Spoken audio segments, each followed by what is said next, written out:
We begin tonight with a photo that purports to show more than 100 Taliban fighters gathered together. The U.S. military saw the gathering. They did not open fire. The question tonight is why. Here's CNN's Jamie McIntyre. The single video frame shows a large gathering of suspected Taliban militants in the crosshairs of a U.S. spy plane. Sitting ducks, except that no one pulled the trigger. The picture first surfaced on a weblog written by NBC News reporter Kerry Sanders in Afghanistan, who says the image was declassified at NBC's request.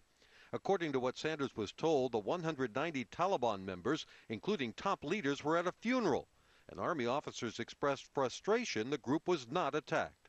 Why, he wrote, under the rules of engagement, the U.S. cannot bomb a cemetery. Actually, military experts say the U.S. can bomb a cemetery in some circumstances. Commanders on the ground usually have a degree of flexibility in terms of how they operate these rules of engagement. But again, a rule of engagement which essentially puts cultural and religious sites off limits, that's not unusual. Initially, the U.S. military refused to comment on the photo, saying it should never have been released. But in a later statement, the military said the picture shows a July gathering of Taliban insurgents that it first considered a tactically viable enemy target, but then decided not to strike because the group was on the grounds of a cemetery and were likely conducting a funeral for Taliban insurgents killed earlier in the day. The military says it has, quote, no regrets about an incident that happened in July when a Predator drone took this photograph showing 190 Taliban fighters apparently gathered for a funeral at a cemetery. Military commanders decided not to attack, saying they, quote, hold themselves to a higher moral and ethical standard than their enemies. I remember when I've heard anything this dumb. Right here, you're looking at basically the battlefield from the last location that we had firm on Osama bin Laden's location. This ridge line is at about 14,000 feet, and back this way toward me is Pakistan. That's right. On a scale of, say, 1 to 10, 10 being the toughest, how tough a position is this to attack? In my experience, it's a 10. Delta developed an audacious plan to come at bin Laden from the one direction he would never expect. We want to come in on the back door. You were going to come up over the tops of the peaks? That's right. The original plan that we sent up to our higher headquarters, Delta Force wants to come in over the mountain with oxygen, coming from the Pakistan side, over the mountains and come in and get a drop on bin Laden from behind. Why didn't you do that? Disapproved at some level above us. Whether that was Central Command or all the way up to the President of the United States, I'm not sure. The next option Delta wanted to employ was to drop hundreds of landmines in the mountain passes that led to Pakistan, bin Laden's escape route. First guy blows his leg off, everybody else stops. That allows aircraft overhead to find them. They see all these heat sources out there. Okay, there's a big, large group of al-Qaeda moving south. They can engage that. Why didn't you do that? Disapproved. Why was it not approved? I have no idea. How often does Delta come up with a tactical plan that's disapproved by higher headquarters? In my experience, in my 5 years at Delta, never before. The military wouldn't tell us who rejected the plans or why. The goal has never been to get bin Laden. Obviously, that's desirable. It's interesting. I just read a piece by some analysts that said you may not want to go after the top people in these organizations. You may have more effect by going after the middle managers because they're harder to replace. Toward the end of the war, when all eyes were on Tora Bora, the news media missed another major story. Again, thousands of Taliban and al-Qaeda escaped without drawing U.S. fire, this time from the northern city of Kunduz. Once again, the door was left open for escape. Our side in that battle had the enemy surrounded. There were a reported perhaps 8,000 enemy forces in there. Oh, they had the cream of the crop of al-Qaeda caught. Journalist Seymour Hersh later broke this story in the New Yorker magazine, briefly sparking TV news coverage. And from there, all of a sudden, one night around Thanksgiving, in the middle of the siege, an air corridor was set up between Kunduz and northern Pakistan. And at night, Pakistani relief planes regularly flew through that corridor. It was a very orderly, organized thing that armed men would stand on the tarmac waiting for a flight that would come in, and then they would be taken out. For as many as 4,000 or 5,000.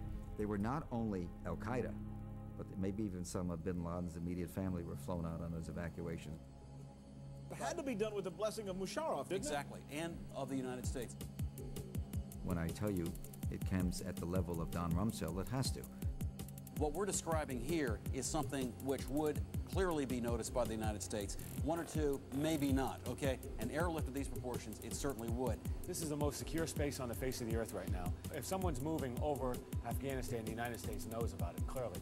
No plane could fly from Kunduz to Pakistan without getting shot down unless we let it happen. And we let it happen, and I think there's just no other way to explain it. My take on it basically is the fact that there is some sort of a deal in place between the government of Pakistan and the United States.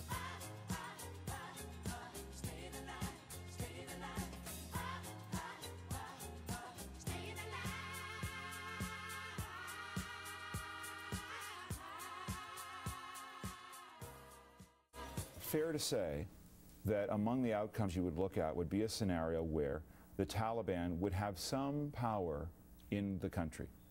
I think in any of these kinds of insurgencies over history, in the political solution, those who have been insurgents at some point in time have been in a position of political influence at some point down the road. But I think we're way too early to say what that looks like or when it might happen. It seems to be an important point if you look at the cover of Time magazine, which has a pretty striking photograph of a young woman whose nose was cut off by the Taliban, just one indication of how brutal and horrific these people are. And they've done this when they were in power and indeed even when they've been out of power. Right.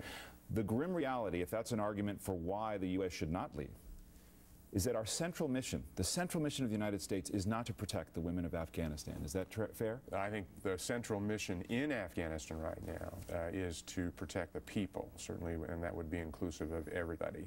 And that in an insurgency and a counterinsurgency, that's really the center of gravity. But you said a year ago, our central mission was to get at those who threaten us. Our central mission is not to protect the women who could still be brutalized if the Taliban comes into power in any fashion. Well, the Taliban are incredibly unpopular with the Afghan people, even as we speak, as they have been for a long period of time. The mission, the overall mission, is to dismantle and defeat and disrupt al-Qaeda. But we have to make sure there's not a safe haven that returns in Afghanistan. Afghanistan has to be stable enough, has to have enough governance, has to create enough jobs, have an economy that's good enough so that the Taliban cannot return to the brutality of the kind of regime that you just showed.